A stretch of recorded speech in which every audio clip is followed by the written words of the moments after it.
Welcome.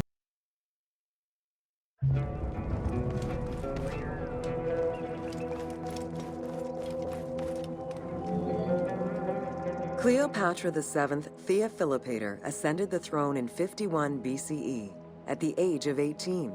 Though her early attempts to maintain power were often challenged, she eventually prevailed and became the sole ruler of Egypt. According to Plutarch, she was the only Ptolemaic pharaoh to speak the Egyptian language. Her intelligence, coupled with a good education and a great political mind, allowed her to make the alliances necessary to maintain the independence of Egypt while Rome was becoming a Mediterranean empire.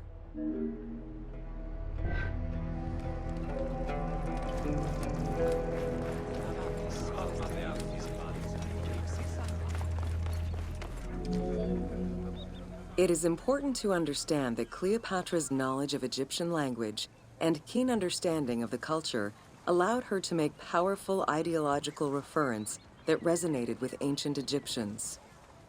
By associating herself with the goddess Isis, the divine mother, great of magic, and repository of divine essence, Cleopatra firmly established herself as the protector of the two lands and legitimized her place on the throne.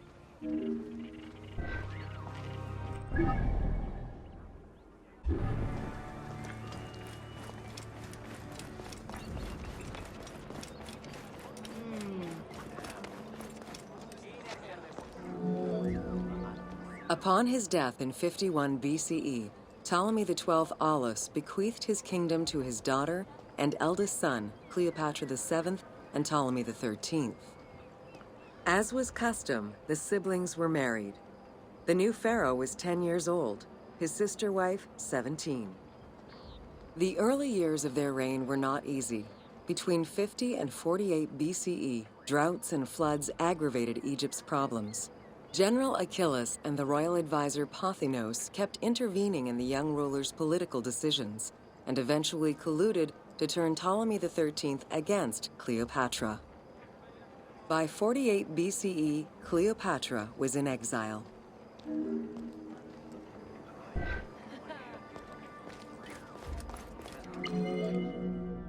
During Cleopatra's exile, the Roman Empire was not without its own internal conflict. Caesar and Pompey were at war with one another, and after his defeat in 48 BCE, Pompey fled to Alexandria in the hope of finding refuge. This turned out to be an unwise decision.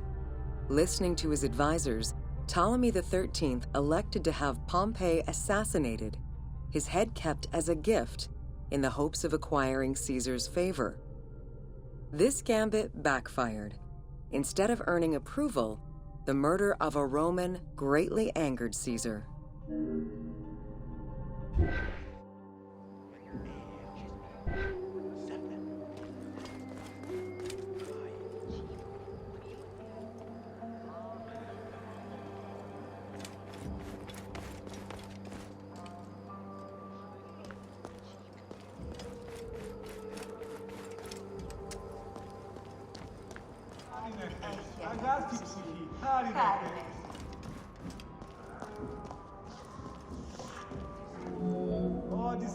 Cleopatra, aware of Caesar's anger against Ptolemy for the murder of Pompey, decided to take advantage of the situation. She returned to Egypt in secret, hoping to establish an alliance with one of the most powerful men of the time. Outside of the legend, where she had herself smuggled into his quarters in a carpet, what exactly happened during that fateful meeting remains a mystery. However, Caesar seemed to see a better ruler for Egypt in Cleopatra than in her young and too easily influenced brother. Invoking Ptolemy XII's will, Caesar attempted to mediate peace between the siblings.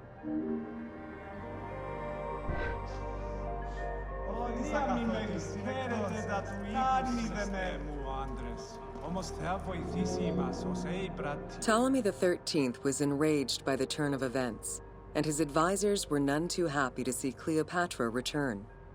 Urged on by General Achilles and Pothinos, the young pharaoh plotted against Caesar and Cleopatra, resulting in the siege of Alexandria in 47 BCE. It was in March 47 BCE that Caesar defeated Ptolemy XIII's forces. The young pharaoh drowned in the Nile after having fled the battlefield. With her opponents dead or powerless, Cleopatra married her other much younger brother, Ptolemy XIV, and finally claimed the throne of Egypt for good. The end of the Alexandrian War also cemented the romantic and political alliance between Cleopatra and Caesar.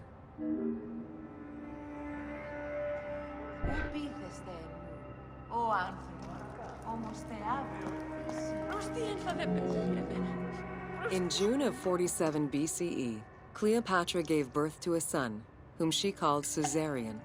Caesar did not accept the boy as his heir, choosing instead his nephew Octavian. Nonetheless, on his return to Rome, Caesar invited the queen and her brother husband to stay in the city. Her presence still drew much disapproval from the Senate. Always a strategist, Caesar left 4 legions in Egypt and a man he trusted to direct Egyptian affairs, giving him control of the wheat supplies essential to Rome. Cleopatra and her entourage remained in Rome until March 44 BCE, when Caesar was murdered.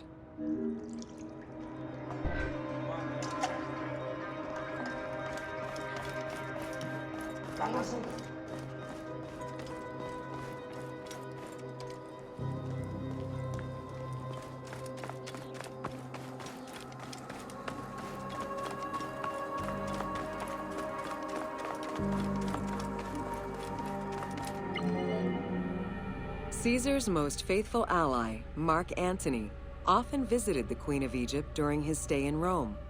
Unlike most, he recognized the legitimacy of Caesarion, the natural son of Caesar. Antony knew he would need the riches of Egypt in order to fight Octavian and claim the Roman Empire. Cleopatra, in return, saw a powerful ally. In the winter of 41 BCE, she arranged a sumptuous tour of Egypt by boat to show Antony the wealth of her country and the power she held as its ruler. A romantic and political relationship followed. The Roman Senate was once again most displeased. To calm spirits in Rome, Antony married Octavia, sister of Octavian.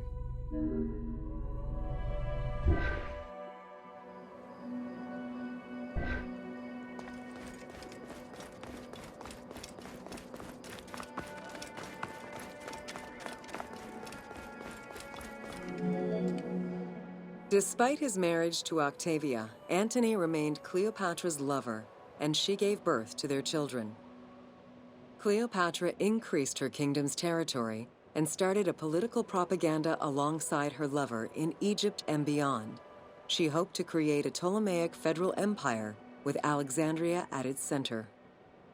Antony eventually repudiated his Roman wife for the Egyptian queen, much to the dismay of the Roman elite. However, while Mark Antony focused on Egypt, Octavian carefully gained military and political ascendancy over him in Rome.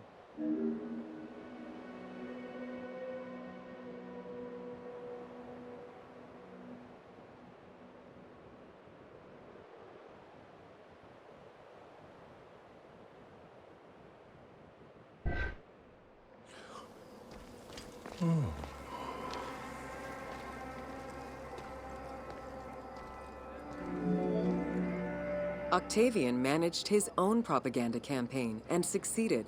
The Roman people hated Mark Antony and Cleopatra. To avoid the censure still inherent in attacking a fellow Roman, Octavian simply declared war against Egypt. Rome's power still reigned supreme. The powerful Egyptian fleet, led by Cleopatra as well as Mark Antony's forces, were defeated in 31 BCE in Actium. Octavian arrived in Egypt in 30 BCE to formalize his victory.